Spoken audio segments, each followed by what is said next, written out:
turns out that October the 1st is World Chocolate and Cocoa Day, or World Cocoa and Chocolate Day.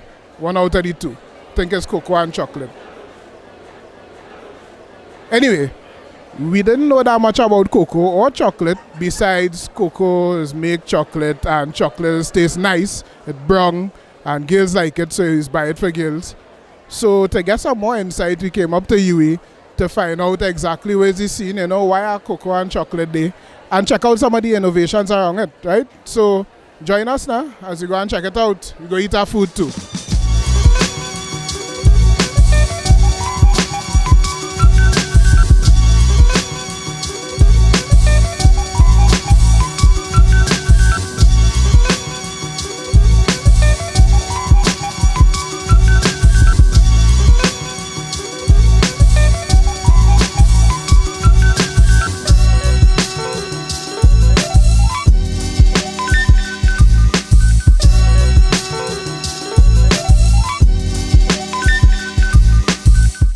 Hi Isabel, could you tell us, my name is Quincy. That's bad manners, that's bad manners.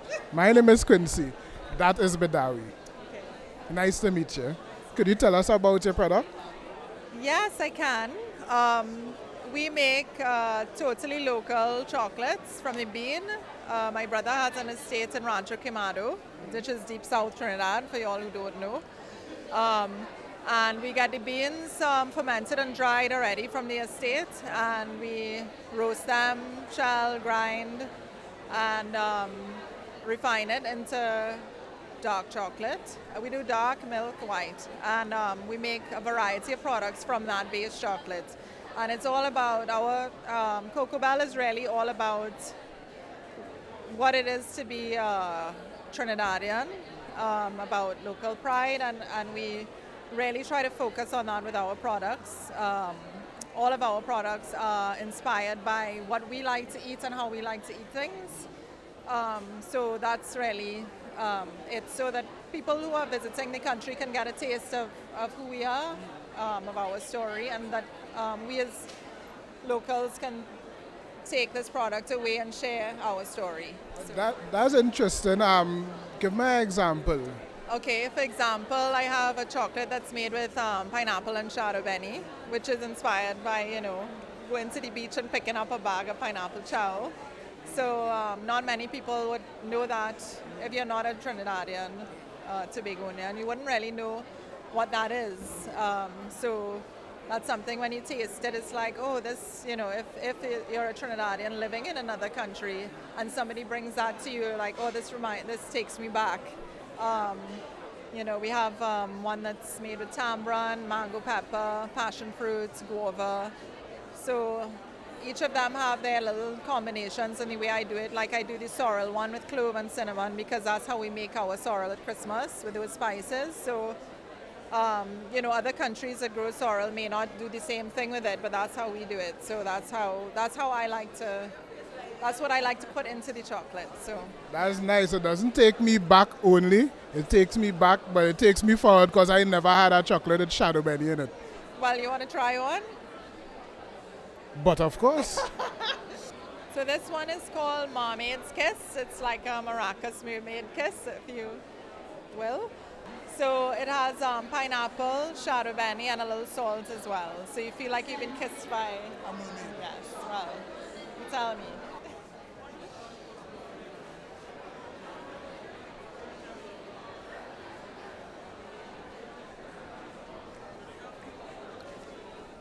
Yeah, no, I had to put the mic by my mouth, but I don't know what to say. That's why I didn't put it. Different though. Nice though. Yeah, the aftertaste of the pineapple. I can't tell that it's shadow benny. I just getting like a little spicy note. Not what I expected, but real nice though. Sunday afternoon. Yeah. Well, thanks. Okay, no problem. Good to meet you. Same here. Okay. All right. This is Cafe Mariposa, right? The only thing I know about Cafe Mariposa is everything. But I don't think all I know. I don't think all I recognize yet. So, hello. Hello, good afternoon. And what you all doing here today that is magnificent from Cafe Mariposa? Today we are sharing our chocolate-filled chicken stuffed with herbs and we roast it. We call it pollo rosada en cacao. We also are promoting our chocolate pancha creme with bits of chocolate in it to die for. And we have a cake that is gluten-free, made with things like breadfruit, things from the cocoa estate, like breadfruit and avocado and any kind of fruit that you can put in something that will give you a delightful sort of delicate flavor. And this cake is almost like a mousse, but the base has almonds and cocoa nibs. So you get in the delicate softness at the top and you get in the crunch at the base. Now, that's like magnificent. Tell me about that brand. This is the first time I'm seeing that name. Torriben is a contraction of our parents' names. And it is named in honor of our parents, the chocolate that we are making, which is to show that, we respect what they did for us and we want to move it to another level. And we only got our labels this year, our wrappers, in about February. So this is not yet out on the market, but it is something to start looking for. 70% dark, lovely fruity flavor from Lupino Valley.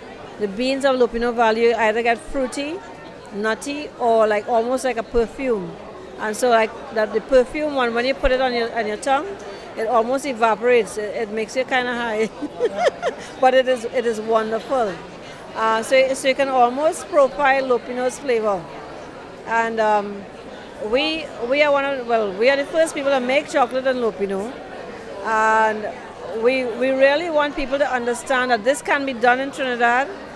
Our own people are training us at UE, and take it and make it into something larger. Make Trinidad a true chocolate destination. We have the best flavor in the world after all, and we really need to be doing something more with it than just selling it to somebody else who's selling it back to us. We're here with Mr. Fojo of Fojo Design and Develop and Fojo 3D Printing. Right? And he's going to tell us about his piece of innovation relating to cocoa. All right, well, so what we have on display here today is a very inexpensive $10,000 home printer. Now, so 3D printing is the fastest growing technology now in the world. It's actually growing at 100% per year. And it's a multi-purpose, so you can actually get into any business in the world. You could do glasses, jewelry, fashion, shoes, practical things like vases or brackets. But we're here today to talk about chocolate and cocoa, right?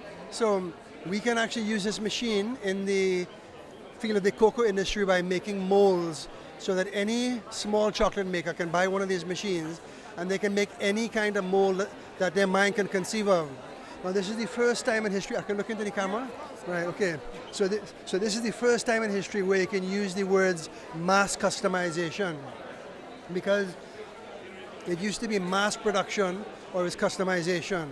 But now for the first time in history, we can make things very quickly. So molds that used to take weeks to make and they used to cost several $1,000s, we can make in a few hours, like 4 or 5 hours, and for a few $100s.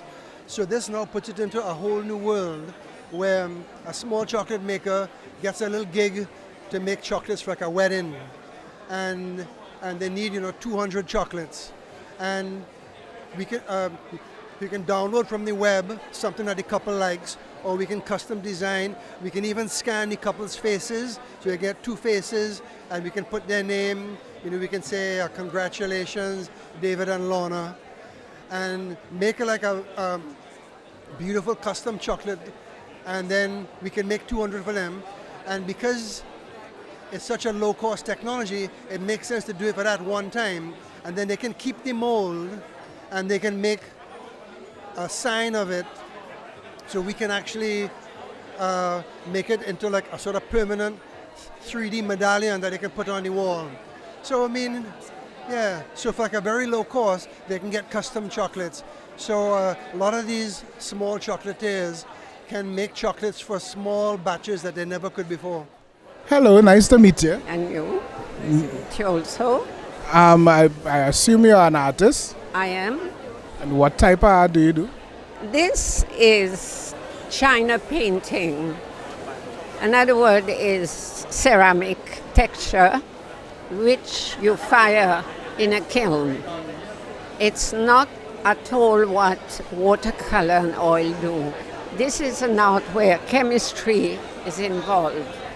And the firing is what brings this beautiful sheen with the material used. So it's really ceramic tile, fired, and then the wood is very local from Trinidad, which is mahogany teak, the local, very good, done by a factory.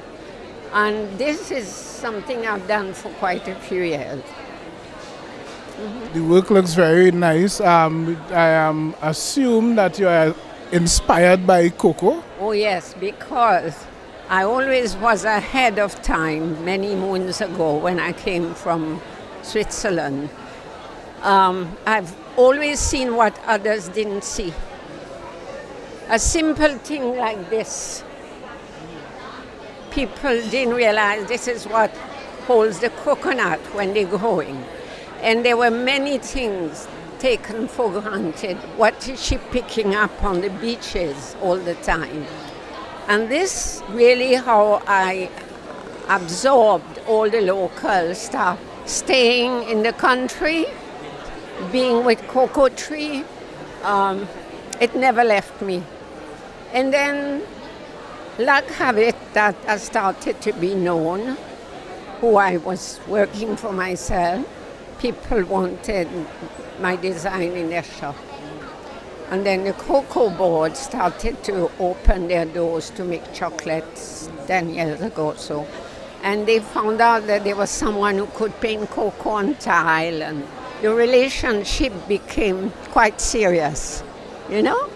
But I personally have a cocoa tree, and having 1 year about 50 pods gave me the incentive to learn how to make chocolate. And my husband is local, so he worked in cocoa field when he was a young boy. And that blended, the idea of integrating the cocoa. Yes, yes. And most importantly, what do you call such a lovely and talented artist by name? Lorenza Gagliardi Robinson. Nice to meet you. And you too. I'm glad I spoke with you. Thank you so much. Same here. And good luck with your programs. Thanks. Same to you. Thank you. We're in a cocoa and chocolate symposium scene. Amara Organics. How so? Well, as part of Amara Organics body product range, we do a cocoa and chocolate inspired line. And we call it our cocoa and chocolate spa line.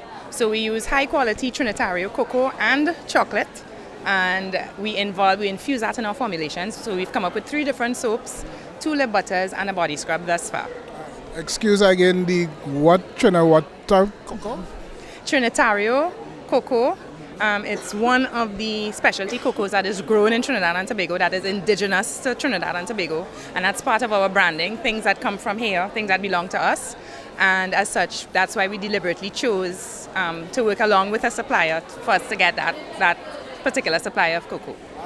And well, I know you do a lot of research and a lot of background in terms of the type of ingredients and what they bring to the table. What does the cocoa bring to the table in terms of your skincare? In terms of skincare, cocoa has a very high moisturizing content. Dark chocolate especially, research has shown that the riboflavonoids can help with UV protection of the skin.